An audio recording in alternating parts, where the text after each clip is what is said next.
Power room പിരിച്ചു വിട്ടിരിക്കുകയാണ്. പകരം family round ഇറക്കിയിരിക്കുകയാണ്. ഞാൻ നിങ്ങളോട് പറഞ്ഞോ വെള്ളിയാഴ്ച മുതൽ ഫാമിലി റൗണ്ടാണെന്ന്. അപ്പോൾ കുറേ എണ്ണം ഇതൊക്കെ ചുമ്മാ ഫാമിലി റൗണ്ട് അതൊക്കെ അവസാനം. ഞാൻ പറഞ്ഞോ നിങ്ങളുടെ അടുത്ത് ഇന്നലെ ഉച്ചയ്ക്ക് ഞാൻ പറഞ്ഞോ ഫാമിലി റൗണ്ട് വരുന്നുണ്ടെന്ന്. എന്നിട്ട് ഞാൻ കുറച്ച് നേരം മുമ്പ് ഞാൻ നിങ്ങളോട് പറഞ്ഞു ഫാമിലി റൗണ്ട് ഈ വെള്ളിയാഴ്ച പോലെ ഉണ്ടെന്ന്. ലാലേട്ടൻ വന്ന് പറഞ്ഞേ സമാധാനം ആയേ നിങ്ങൾക്ക് ഫാമിലി റൗണ്ട് വരാൻ പോവാണ്. പിന്നെ ഇന്നത്തെ എപ്പിസോഡ് മദേഴ്സ് ഡേയിൽ മുങ്ങിച്ചത്ത അവസ്ഥയാണ്. പക്ഷേ മദേഴ്സ് ഡേ എന്ന് പറയുമ്പോൾ തന്നെ നമുക്ക് എല്ലാവർക്കും നമ്മുടെ അമ്മമാരെ നമ്മൾ എസ്പെഷ്യലി എടുത്ത് കൂടുതൽ ഓർക്കുന്ന ഡേ ആണ്. അതിൽ ഏറ്റവും കൂടുതൽ ഞാൻ ഇമോഷണലായി പോയത് അഭിഷേകിൻ്റെ കഥ കണ്ടുകൊണ്ടാണ്. എന്താണെന്ന് പറയാം. അതോടൊപ്പം തന്നെ പവർ ടീമിനെ ബുള്ളി ഗ്യാങ്ങിനെ ഇന്നും ലാലേട്ടൻ കൊല്ലാതെ കൊന്നു. ഇനി ഇവിടെ വേണ്ട, നിങ്ങളെ കരുതി ഇനി പവർ റൂം വേണ്ട. സത്യം പറഞ്ഞു കഴിഞ്ഞാൽ ഞാൻ നിങ്ങളോട് പറഞ്ഞായിരുന്നു ആദ്യത്തെ 50 ദിവസം കഴിഞ്ഞാൽ ഈ പവർ റൂം ഓടൂല. മര്യാദയ്ക്ക് നമ്മുടെ പഴയ ബിഗ് ബോസ് ആക്കി കഴിഞ്ഞാൽ കാണാൻ സൂപ്പർ ആയിരിക്കും. നിങ്ങൾക്ക് ഓർമ്മയുണ്ടോ? ഞാൻ പറഞ്ഞിരുന്നു ഷോ തുടങ്ങുന്നതിന് മുന്നേ ഞാൻ പറഞ്ഞിരുന്നു 4 ബെഡ്റൂം കൺസെപ്റ്റ് ആദ്യത്തെ 50 ദിവസം കഴിയുമ്പോൾ എടുത്ത് കളയും സാധ്യത ഉണ്ട്. എന്നാലേ ഷോ പൊളിയാവത്തുള്ളൂ. ഇല്ല എന്നുണ്ടെങ്കിൽ ഷോ പൊളിയും, അല്ലെങ്കിൽ പൊളിയാവും, അല്ലെങ്കിൽ പൊളിയുമെന്ന് ഞാൻ പറഞ്ഞിരുന്നു. അതുപോലെ തന്നെ എടുത്ത് കളഞ്ഞു. ഇതിപ്പോൾ ഒരു കാരണം കിട്ടിയെന്ന് മാത്രമേ ഉള്ളൂ, അല്ലെങ്കിൽ എടുത്ത് കളയാൻ തന്നെ ഇരുന്നത്. അപ്പോൾ വൈകിപ്പിക്കണ്ട, തുടങ്ങാം. ഇന്നത്തെ ബിഗ് ബോസ് സീസൺ 6ൻ്റെ ഡേ 63 മെയ് 12 തീയതിയിലെ ലാലേട്ടൻ്റെ വീക്കെൻഡ് ഫുൾ എപ്പിസോഡ് റിവ്യൂ ആയിട്ടാണ് വന്നിരിക്കുന്നത്. Welcome back to Ansif Moonlight Media. I am Ansif. Video ആദ്യമായിട്ട് കാണുന്ന ഒരു ചാനൽ സബ്സ്ക്രൈബ് ചെയ്യണം, ലൈക്ക് ചെയ്യണം, ഷെയർ ചെയ്യണം, കമൻറ്റ് എന്തായാലും ചെയ്യണം. അപ്പോൾ രാവിലെ തന്നെ ലാലേട്ടൻ ആദ്യം തന്നെ മദേഴ്സ് ഡേയെ കുറിച്ച് ഡയലോഗുകളൊക്കെ പറയുന്നു. ഹാപ്പി മദേഴ്സ് ഡേ എന്നെല്ലാം പറയുന്നു. അപ്പോൾ എൻ്റെ വീഡിയോ കണ്ടുകൊണ്ടിരിക്കുന്ന എൻ്റെ എല്ലാ പ്രേക്ഷകർക്കും, ഒത്തിരി അമ്മമാരുണ്ട്, ഒത്തിരി അമ്മമാർ കാണുന്നുണ്ട്, അവർക്കെല്ലാവർക്കും എൻ്റെ ഹൃദയത്തിൻ്റെ ഭാഷയിൽ നിന്നും മദേഴ്സ് ഡേ സന്തോഷത്തോടെ ഒരമ്മയായി മുന്നോട്ട് പോകാൻ പറ്റുക എന്ന് പറയുന്നത്, ഒരു അമ്മയാവുക എന്ന് പറഞ്ഞു കഴിഞ്ഞാൽ ഏറ്റവും വലിയൊരു ഭാഗ്യമാണ് ഈ ലോകത്ത്. അതിൻ്റെ ഒരു മനസ്സംതൃപ്തി വേറെയാണെന്ന് എല്ലാ അമ്മമാരും പറഞ്ഞ് നമ്മൾ കേൾക്കുന്നതാണ്, കാണുന്നതാണ്. അപ്പോൾ എൻ്റെ വീഡിയോ കാണുന്ന എല്ലാ അമ്മമാർക്കും എല്ലാ മക്കൾമാർക്കും മദേഴ്സ് ഡേ ആശംസകൾ. എന്നും സന്തോഷത്തോടെ ഇരിക്കാൻ കഴിയട്ടെ. അപ്പോൾ വീട്ടുകാരുടെ ഞാൻ നിങ്ങളോട് ഒരു സാധനം ഞാൻ പറഞ്ഞില്ല, വീട്ടിൽ നിന്ന് വീഡിയോ വരുന്നുണ്ടെന്ന്. വീട്ടിലെല്ലാവരുടെ വീഡിയോ കാണിക്കും. ലെറ്റർ ഉണ്ടെന്ന് ഞാൻ പറഞ്ഞു, നിങ്ങൾക്ക് ഓർമ്മയുണ്ട്. ഞാൻ ഉച്ചയ്ക്ക് ഞാൻ പറഞ്ഞു ഇന്ന് നടക്കാൻ പോകുന്ന സാധനങ്ങൾ, ഒന്ന് ലെറ്റർ, ഒന്ന് വീഡിയോ, രണ്ടും ഉണ്ടായിരുന്നു. ഓരോ വീട്ടിൽ നിന്നും വീഡിയോ കാണിക്കുന്നു. എന്നിട്ട് അവർ എഴുതിയ ലെറ്റർ തിരിച്ച് അമ്മയ്ക്ക് എഴുതിയ കത്ത് പോലെ പറയുകയാണ്. അപ്പോൾ എനിക്ക് അതിനകത്ത് ഏറ്റവും ഇമോഷണലായ 2 പേരുടെ കാര്യമാണ്. ഒന്നാമത്തത് ഏറ്റവും കൂടുതൽ ഞാൻ ഇമോഷണലായത് അഭിഷേകിൻ്റെതാണ്. ഞാൻ കരഞ്ഞുപോയി. സത്യം പറഞ്ഞു കഴിഞ്ഞാൽ അഭിഷേകിന് അമ്മ മരിച്ചു പോയതാണ്. അപ്പം അഭിഷേക് 4th സ്റ്റാൻഡേർഡ് പഠിക്കുമ്പോഴാണ് അമ്മ മരിച്ചു പോയത്. അപ്പോൾ ആ ഒരു സംഭവമൊക്കെ എന്ന് അഭിഷേക് പറഞ്ഞപ്പോൾ എനിക്ക് ഭയങ്കര വിഷമമായി. ഞാൻ കരഞ്ഞു. എപ്പിസോഡ് കണ്ടുകൊണ്ടിരുന്ന് ഞാൻ കരഞ്ഞു. കാരണം എൻ്റെ വീട്ടിലിപ്പോൾ 10-20 ദിവസമേ ആയിട്ടുള്ളൂ. 10-20 അല്ലല്ലോ, 40-45 ദിവസമായിട്ടുള്ള ഒരാൾ മരിച്ചിട്ട്. എൻ്റെ അപ്പൂപ്പനാണ് മരിച്ചത്. 10-21 വർഷം എൻ്റെ കൂടെ ഉണ്ടായിരുന്ന ഒരാളാണ്. അപ്പോൾ എൻ്റെ അപ്പൂപ്പൻ മരിച്ചിട്ട് തന്നെ എനിക്ക് സഹിക്കാൻ പറ്റുന്നില്ല. ഇന്നും ആ വേദന എനിക്കുണ്ട്. പിന്നെ എൻ്റെ യൂട്യൂബും വർക്കും കാര്യങ്ങളൊക്കെ ആയിട്ട് ഇങ്ങനെ മുന്നോട്ട് പോകുന്നതുകൊണ്ട് അതങ്ങൊരു വേയിൽ പോകുന്നില്ല. അപ്പോൾ ഇന്ന് അഭിഷേകിൻ്റെ അമ്മ മരിച്ച ആ ഒരു കാര്യം പറഞ്ഞപ്പോൾ എനിക്ക് ഭയങ്കര വിഷമമായി. ആ ഒരു സംഭവം അമ്മയ്ക്ക് എഴുതിയ കത്തെല്ലാം കണ്ടപ്പോൾ എനിക്ക് ഭയങ്കര വിഷമമായി. ഞാൻ ഇരുന്ന് കരഞ്ഞുപോയി. പിന്നെ അടുത്ത സിജോയുടെ വീട്ടിലെ അവസ്ഥകളൊക്കെ, അമ്മയും അച്ഛനായിട്ടുള്ള കാര്യങ്ങൾ, അച്ഛനെ എനിക്ക് തിരിച്ചു കിട്ടി, എൻ്റെ അമ്മയ്ക്ക് ഒരു ഭർത്താവിനെ തിരിച്ചു കിട്ടി എന്നൊക്കെ പറഞ്ഞാൽ അതും എന്നെ കരയിപ്പിച്ച ഒരു സംഭവം തന്നെയായിരുന്നു. അപ്പം അങ്ങനെ ഈ 2 സംഭവങ്ങൾ. അപ്പോൾ അതെല്ലാം കഴിയുന്നു. അതിനുശേഷമാണ് റസ്മിൻ ഈ പറയുന്ന പോലെ ഉമ്മാരുടെ അടുത്ത് പറയുന്നു, ഉമ്മ ജാസ്മിൻ്റെ വീട്ടിൽ വിളിച്ചിട്ട് എനിക്ക് വേണ്ടിയിട്ട് മാപ്പ് പറയണമെന്ന് പറയുകയാണ്. വിജയ ചുംബനം എന്ന് പറഞ്ഞിട്ടൊരു ടാസ്ക് കൊടുക്കുകയാണ്. വീട്ടിലെ 4 പേരുള്ള 3 ടീമായിട്ട് തിരിഞ്ഞിട്ട് ഉമ്മ വയ്ക്കുന്ന ടാസ്ക്. പക്ഷെ പലരും ഇല്ലാതെയായി പോയി. എങ്കിലും ഉമ്മ വയ്ക്കുന്ന ടാസ്ക് പൊളിച്ചേനെ. അപ്പോൾ അങ്ങനെ ഒരു ഉമ്മ വയ്ക്കുന്നൊരു ടാസ്ക് കൊടുക്കുന്നു. അതിനുശേഷമാണ് ക്യാപ്റ്റൻ നന്ദനെ കൺഗ്രാറ്റ്സ് ചെയ്യുന്നു. എന്തൊക്കെയാണ് നന്ദന പുതിയ ഇവിടെ നടത്താൻ പോകുന്ന കാര്യങ്ങൾ, അത് ഞാൻ ന്യായത്തിൻ്റെ കൂടെ നിൽക്കുള്ളൂ. പവർ റൂം പറഞ്ഞാലും ഞാൻ കേൾക്കുകയൊന്നുമില്ല. എനിക്ക് എൻ്റെ പാടാണ്, ഞാൻ എൻ്റെ കാര്യമേ നോക്കുള്ളൂ. അപ്പോൾ ലാലേട്ടൻ ഇത്തവണത്തെ ഏറ്റവും ബെസ്റ്റായിട്ട് ചെയ്ത ടീം ആരാണ്? അത് പലരും പറഞ്ഞു. അപ്പോൾ അൻസിയ പറയുന്നു അത് ഡെന്നാണ്, അവരുടെ വർക്കുകൾ അവർ കൃത്യമായിട്ട് ചെയ്തു. അഫ്സൽ പറയുന്ന ടണലാണ്, നമ്മളാണ് പുറത്ത് നിന്നിട്ട് അടിപൊളിയാക്കിയത്. ജിൻഡോ പറയാണ് നമ്മൾ പട്ടിപ്പണിയാണ് ലാലേട്ട ചെയ്തത്. അങ്ങനെ ടണലിന് എന്ത് കിട്ടുന്നു, ടണൽ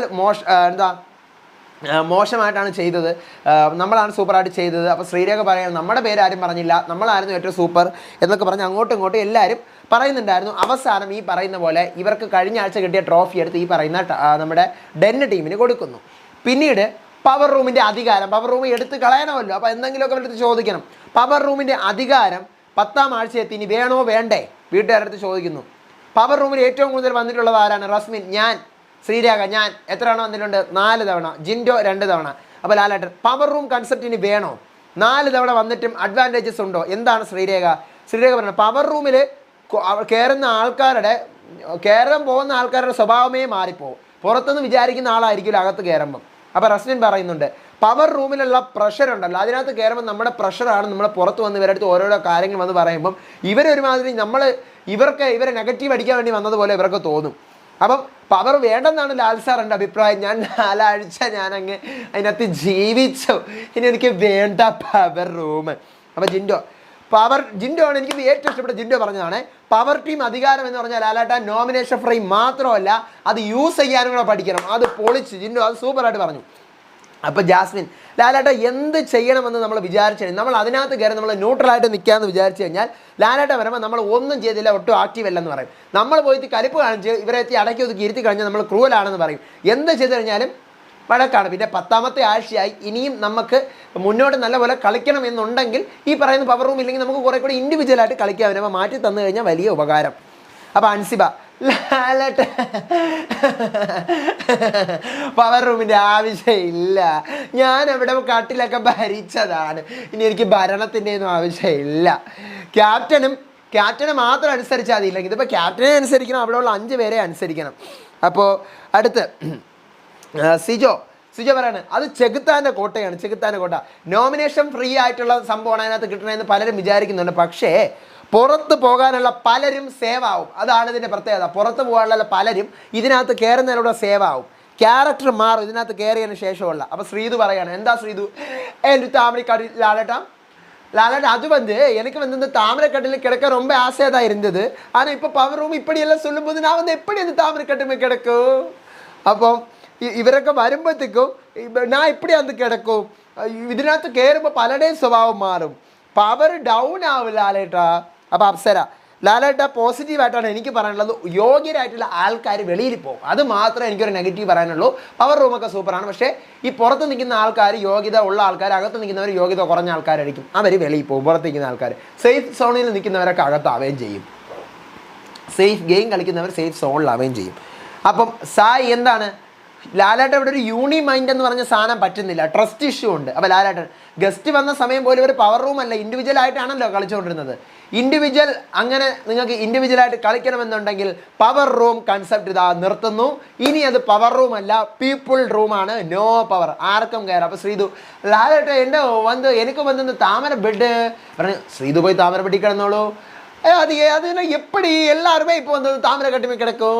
ശ്രീതു ഓടിപ്പോൾ ഫസ്റ്റ് തന്നെ എടുത്തോളൂ. അടുത്ത് ലാലേട്ട പവർ റൂം മട്ടുമാ, അതാ அந்த ലക്സറി പോയിന്റും മൊത്തവും പോയി, ലക്ഷറി പോയി. അടുത്തവർക്ക് നിങ്ങൾ എന്തായാലും ശ്രീതുവും ഈ പറഞ്ഞ അർജുനും ജിൻഡോയും നിങ്ങൾ 3 ടാസ്ക് കളിച്ച് ജയിച്ചതല്ലേ, നിങ്ങൾക്ക് 1 കിലോ ലഡു തന്നേക്കാന്ന് പറഞ്ഞാൽ ഇവർക്ക് ഗിഫ്റ്റ് ആയിട്ട് ലഡു കൊടുക്കുന്നു ചലഞ്ചിങ് ടാസ്ക് ജയിച്ചതിന്. പക്ഷേ എനിക്ക് അതിനോട് ഒട്ടും യോജിപ്പില്ല. ഈ പറഞ്ഞ പോലെ അർജുനും ശ്രീതുവും ജിൻഡോയും കഷ്ടപ്പെട്ട് തന്നെയാണ് ഈ 3, നമുക്കറിയാം ഈ ആഴ്ചയിലെ ചലഞ്ചിങ് ടാസ്ക് കോൺസെൻട്രേറ്റ് ചെയ്യാനുള്ള സാധനമായിരുന്നു. 1ാമത്തെ ടാസ്ക് ആ ആക്ടിവിറ്റി ഏരിയയിൽ വെച്ച് നടന്ന ആ ബോൾ ഇടാനുള്ളത് ഭയങ്കര മെനക്കെട്ട ഒരു ടാസ്ക് ആയിരുന്നു. 2ാമത്തെ ടാസ്ക് എന്തായിരുന്നു, നമ്മുടെ ജിൻഡോ തോറ്റത്, ആ പറയുന്ന ബോളിനെ ബോട്ടിൽ ബോൾ തട്ടിരുന്നു, അതും ഭയങ്കര പാടുള്ള ടാസ്ക് ആയിരുന്നു. ശ്രീതു കളിച്ചതും ഈ പറയുന്ന ആ ബാറ്റിന് അതും ഭയങ്കര പാടുള്ള, 3നും കോൺസെൻട്രേഷൻ വേണമായിരുന്നു. അപ്പോൾ ഈ 3 ടാസ്കും കളിച്ച ഇവരാരുടെ പട്ടികളായ ജിൻഡോയും അർജുനും ശ്രീതുവും സൂപ്പറായിട്ട് 3 പേരും സൂപ്പറായിട്ട് ടാസ്ക് കളിച്ചു. ജിൻഡോ തോറ്റോ ജയിച്ചോ, ജിൻഡോ സൂപ്പറായിട്ട് കളിച്ചു, അർജുനും സൂപ്പറായിട്ട് കളിച്ചു, ശ്രീതുവും സൂപ്പറായിട്ട് കളിച്ചു. എന്നിട്ട് ഇവരെ ഞാൻ പറഞ്ഞത് ലാലേട്ടൻ പറയണത് ഇതാണ് അവസാനത്തെ പവർ ടീം എന്നും പറഞ്ഞുകൊണ്ട് ലാലേട്ടൻ പറയണമായിരുന്നു. പക്ഷേ അങ്ങനെ ലാലേട്ടൻ പറയുന്നത് ഇന്നേ എടുത്ത് കളഞ്ഞു. അതിൻ്റെ ആവശ്യം എനിക്ക് തോന്നിയില്ല. എനിക്ക് അവരെടുത്ത് ഒരു അൺഫെയർ കാണിച്ച പോലെ തോന്നി. അവർ ഈ പറയുമ്പോൾ അവർ ഗെയിം കളിച്ചില്ലെന്നോ അങ്ങനെ ഇങ്ങനെ ഓക്കെ, അതെല്ലാം ഓക്കെ. പക്ഷേ ഈ പറയും പോലെ അവരെടുത്ത് ഈ കാണിച്ചത് ശരിയായില്ല. നിങ്ങളാണ് അവസാനത്തെ പവർ റൂം, ഇനി പവർ റൂം ഇല്ല എന്ന് പറഞ്ഞുകൊണ്ട് ചലഞ്ച് ടാസ്കുകളെ ഒഴിവാക്കായിരുന്നു. അങ്ങനെ ചെയ്തില്ല. പിന്നെ അതിനുശേഷം എവിക്ഷൻ വരുന്നു. ബിഗ് ബോസ് ആണ് എവിക്ഷൻ പറയുന്നത്. ഞാൻ ഇന്നലെ ഒരു സാധനം നിങ്ങളുടെ പറഞ്ഞു, നിങ്ങൾക്ക് ഓർമ്മയുണ്ടോ? ഇന്നലത്തെ എപ്പിസോഡ് റിവ്യൂവിൽ നമ്മുടെ ലെറ്റേഴ്സ് അടുക്കി വെക്കുന്ന പോലെ തമിഴിലൊരെണ്ണം ഉണ്ടായിരുന്നു, പസിൽ അടുക്കിയിട്ട് അവരുടെ ഫോട്ടോ കംപ്ലീറ്റ് ആയില്ലെങ്കിൽ ഔട്ട് ആവും എന്ന് പറഞ്ഞിട്ട്. അങ്ങനത്തെ ഒരു ടാസ്ക്കാണ്. അതിനകത്ത് നമ്മുടെ ഈ പറയുന്ന പുറത്ത് ഗാർഡൻ ഏരിയയിൽ ശ്രീരേഖ, ശ്രീതു, ജിൻഡോ, സിജോ, അപ്സര ഇവരുടെ 5 പേരുടെ ഫോട്ടോ പസിൽ ഒരു ബാസ്ക്കറ്റിൽ കുറേ ഫോട്ടോ പിച്ച് കീറിയിട്ടിട്ടുണ്ട്. അത് പറക്കി അടുക്കണം. ആരുടെയാണോ കംപ്ലീറ്റ് ആവാത്ത അവർ ഔട്ടാവും. ശ്രീരേഖയുടെ 2 ഘട്ടം കംപ്ലീറ്റ് ആവുന്നില്ല. അങ്ങനെ ഔട്ട് ആവുകയാണ്. പിന്നീട് എന്ത് ചെയ്യുന്നു, ശ്രീരേഖ എല്ലായിടത്തും ബായി ഒക്കെ പറഞ്ഞ് ഞാനിവിടെ വന്നപ്പോൾ എനിക്ക് ആരുമില്ലായിരുന്നു, ഒത്തിരി പേരുണ്ട്, നേരെ സ്റ്റേജിൽ പോകുന്നു, വീഡിയോ കാണിക്കുന്നു, ഔട്ടാവുന്നു. വേറെ കാര്യമായിട്ടൊന്നും ഇല്ല, വേറെ കാര്യമായിട്ടൊന്നും എപ്പിസോഡ് കാണിക്കുന്നില്ല. ഇത്രയാണ് എപ്പിസോഡ്. അപ്പം ഇന്ന് ഈ പറഞ്ഞ പോലെ അഭിഷേക് കരയിപ്പിച്ച് കളഞ്ഞു. പിന്നെ ശ്രീരേഖ എവിക്റ്റായി. ശ്രീരേഖയെക്കുറിച്ച് എന്താണ് പറയാനുള്ളതെന്ന് വെച്ച് കഴിഞ്ഞാൽ, ശ്രീരേഖ എൻ്റെ ഒരു വ്യൂവിൽ ശ്രീരേഖയ്ക്ക് ഗെയിം എന്താണെന്ന് വ്യക്തമായിട്ട് അറിയാമായിരുന്നു. തുടക്കത്തിൽ വന്ന സമയത്തല്ല, ഒരു 5-6 ദിവസം കഴിഞ്ഞ സമയം മുതൽ തന്നെ ശ്രീരേഖ ഗെയിം എന്താണെന്ന് പഠിച്ചു തുടങ്ങിയിരുന്നു. പലപ്പോഴും പല വാല്യുബിൾ ആയിട്ടുള്ള പോയിന്റ്സ് പറയുന്നുണ്ടായിരുന്നു. പവർ റൂമിനകത്ത് നിന്നും ഓരോരുത്തരും ഓരോ കാര്യങ്ങൾ പറയുമ്പോൾ ശ്രീരേഖ അതിനെ വേറൊരു ലെവലിൽ ചിന്തിച്ചുകൊണ്ട്, അല്ല ഇവിടെ ഇങ്ങനെ സംഭവിക്കുമ്പോൾ അവിടെ അങ്ങനെ പറ്റത്തില്ലേ എന്നൊരു ചോദ്യം ചോദിക്കുന്നത് ഞാൻ പലപ്പോഴും കണ്ടിട്ടുണ്ട്. പക്ഷേ ഈ പറഞ്ഞ പോലെ ശ്രീരേഖ ഒരു ഗുഡ് പ്ലെയർ ആണ്. പക്ഷേ ഇനി അങ്ങോട്ട് ദിവസങ്ങൾ പോകും തോറും ഇതുപോലെ പലരും എവിക്റ്റായി പോവേണ്ടതായിട്ടുണ്ട്. ശ്രീരേഖയ്ക്ക് ഇത്രയും കാലം ശ്രീരേഖ നിന്നതൊരു ഭാഗ്യമാണ്. കാരണം ശ്രീരേഖയുടെ ഈ ഒരു ഏജിലും ശ്രീരേഖ ഇങ്ങനെ കളിച്ചു. അതിനൊരു കൺഗ്രാറ്റ്സ്. സൂപ്പറായിട്ട് പലപ്പോഴും പ്ലാൻ ചെയ്തിരുന്നു. പ്ലാനിങ് ഇല്ലാതെ അതിനകത്ത് നിന്നിട്ടില്ല. ശ്രീരേഖ പ്ലാൻ ചെയ്ത് തന്നെയാണ് നിന്നിട്ടുള്ളത്. അപ്പം സച്ച് എ ഗെയിമർ തന്നെയാണ്. അവിടെ ചുമ്മാ വന്നിരുന്നിട്ടില്ല, എനിക്കങ്ങനെ തോന്നിയിട്ടില്ല. ചുമ്മാ വന്ന് ശ്രീരേഖ ഇരുന്നതായിട്ട് തോന്നിയിട്ടില്ല. ഗെയിം കളിച്ചിട്ടുണ്ട്. ഓക്കെ, അപ്പോൾ ഇതാണ് എനിക്ക് പറയാനുള്ളത്. ഞാൻ ഇത്രയേറെ ഇങ്ങനെ നോക്കിക്കൊണ്ടിരുന്ന ഈ മൈക്കിൽ ചാർജ് കുറവാണ്. ഇന്ന് ഓഫ് ആവണമെങ്കിൽ എല്ലാം പണി കിട്ടുമെന്ന് വിചാരിച്ച് നോക്കിയിരുന്നു. അപ്പം നാളത്തെ പ്രൊമോ മിക്കവാറും അർദ്ധരാത്രി 12 മണിയാകുമ്പോൾ വരും. ഒന്നുകൂടെ ഡീറ്റെയിൽ ആയിട്ടുള്ള അതിൻ്റെ വിവരങ്ങളായിട്ട് വരാം, വിശേഷങ്ങളായിട്ട് വരാം, അപ്ഡേറ്റുകളായിട്ട് വരാം. അപ്പോൾ അതുവരേക്കും നിങ്ങളുടെ അഭിപ്രായങ്ങൾ മസ്റ്റ് താഴെ കമൻറ്റ് ചെയ്യുക. ലാലേട്ടൻ പറയുന്നുണ്ട് മക്കളെ ഫാമിലി വീക്ക് വരാൻ പോവുകയാണെന്ന്.